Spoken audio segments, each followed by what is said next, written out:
Vamos a hablar hoy de funciones, ¿sí? ¿Qué es una función? Una función es una aplicación, una relación entre los elementos de un conjunto y otro, ¿sí? En ese orden, es decir, que hay un primer conjunto y hay otro conjunto. Al primer conjunto lo llamamos conjunto de partida, al segundo conjunto lo llamamos conjunto de llegada.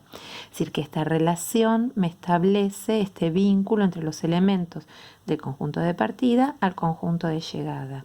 ¿Cualquier relación es función? No. Para que una relación sea función, tiene que cumplir dos condiciones. Una es la condición de existencia y la otra es la condición de unicidad. La condición de existencia significa que todos los elementos de este primer conjunto, llamado conjunto de partida, están relacionados a través de esta función. O sea, no hay ninguno que no tenga relación. Y la otra es que cada uno de estos elementos se tiene que relacionar una única vez. ¿Está? Digamos, todos los elementos parten flecha, ¿sí? Para hacerlo más gráfico, y esa flecha es única. A este primer conjunto que nosotros llamamos conjunto de partida, va a ser el dominio de nuestra función. Y el rango es el conjunto de llegada en donde están todos los elementos que fueron relacionados a través de esta función. A ese conjunto de todos los elementos, digamos, a los cuales le llega una flecha para hacerlo en forma gráfica, sí es el conjunto de las imágenes. ¿Por qué? Porque cada elemento que me devuelve la función, ¿sí?, va a ser la imagen de este otro elemento. ¿Está? A estos elementos se los llaman variables, ¿sí? A los elementos del primer conjunto se llaman variables independientes, a los elementos del segundo conjunto se llaman variables dependientes. Y acá se los puse en símbolos, ¿sí? Para todo x, o sea, una función van a ser todos los elementos de x, tal que para todo x pertenecientes a este dominio, existe un i, un solo i, o sea, una sola imagen, ¿sí?, pertenecientes al rango, a este segundo elemento, tal que al aplicarle la función a x me devuelve y. Por ejemplo, si tengo una función que el conjunto A en este caso sería R y el conjunto B sería R, o sea, va de R en R. Acá está el conjunto de partida, acá está el conjunto de llegada. Tal que esta función me dice que si yo tengo un elemento X, lo tengo que duplicar por 2 y sumarle 1. Es decir, yo le doy valores a X y los multiplico por 2 y le sumo 1 y me va a devolver un valor de Y. ¿Sí? Así puedo establecer una tabla de valores, por ejemplo, ¿qué valores puede tomar X? Y cualquiera que esté en este conjunto, en este primer conjunto, que eran números reales. Entonces les doy valores cualquiera. Yo acá puse 2, menos 1, 0, 1. Reemplazo este valor, es decir, cuando X vale 2, que me va a quedar 2 por 2, 4, más 1, 5. ¿Sí? Es decir, que si acá existiese este elemento 2, la imagen a través de esta función va a ser 5. ¿Estamos de acuerdo? Si x vale menos 1 por 2 menos 2 más 1, menos 1. O sea que para menos 1 la imagen es menos 1. Cuando x vale 0, ¿sí?, 0 por 2, 0, más 1, 1. Es decir, que la imagen de 0 es 1. La imagen de 10, 20 más 1, 21. Es decir, acá estarían todos los números reales y fíjense que lo que obtengo también son números y estos números también son reales. Es decir, vemos que esta función va de R en R. Este es el dominio de la función que dijimos que era el conjunto de partida y este es el conjunto de las imágenes, ¿sí?, también llamado rango o conjunto de llegada. Nosotros vemos que acá tenemos diferentes formas de identificar una función o de expresar una función mediante una fórmula, como es esta que está acá, en lenguaje coloquial, como yo le dije, bueno, el doble de un número más 1, ¿sí? Aumentado en una unidad, por ejemplo, el doble de un número aumentado en una unidad, bueno, ¿cuáles son todos esos números? Bueno, esto es decir, la función en forma coloquial. Acá está en forma de fórmula, acá mediante diagrama, acá mediante tabla y acá mediante gráfico.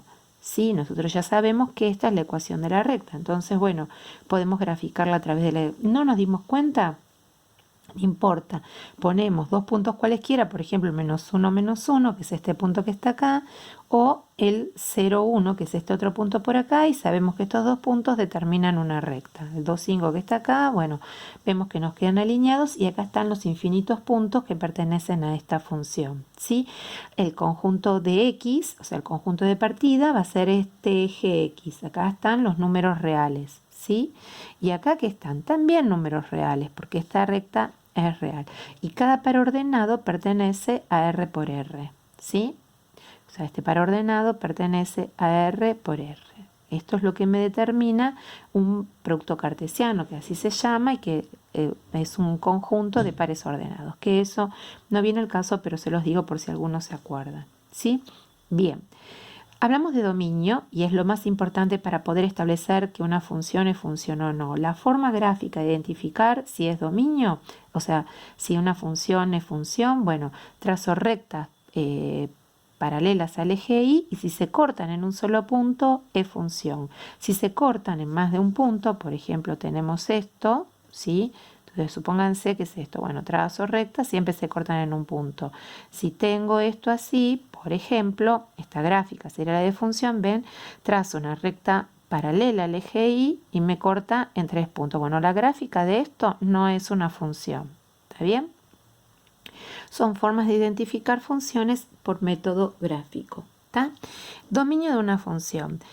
Vamos a ver algunas funciones particulares. Cuando las funciones son polinómicas, el dominio de la función siempre van a ser todos los reales. Por ejemplo, este es un polinomio de grado 5.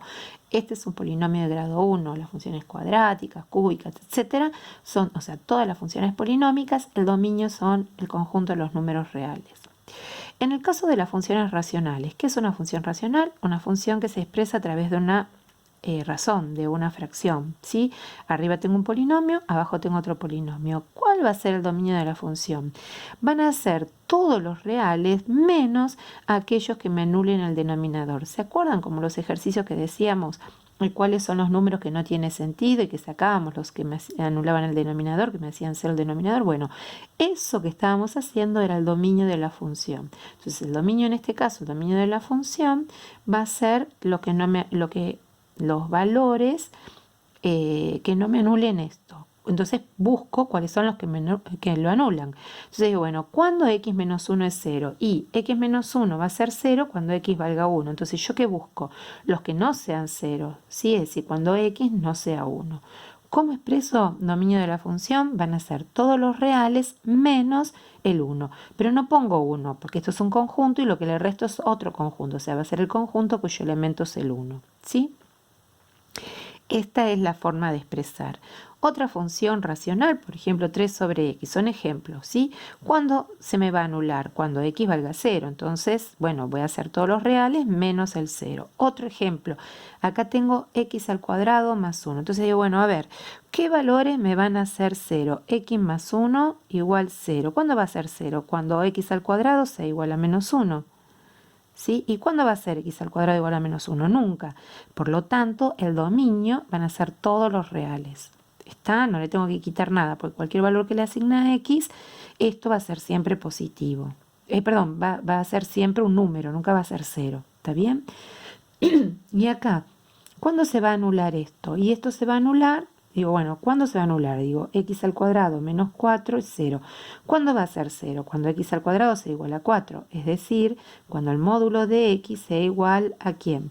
A la raíz cuadrada de 4, es decir, sea igual a 2. Es decir, cuando x sea igual a 2 o x sea igual a menos 2. Es decir, quito del conjunto de los números reales estos dos valores porque me lo hacen 0 el denominador y entonces digo que el dominio de esta función j son todos los reales menos el 2 y el menos 2. ¿Está?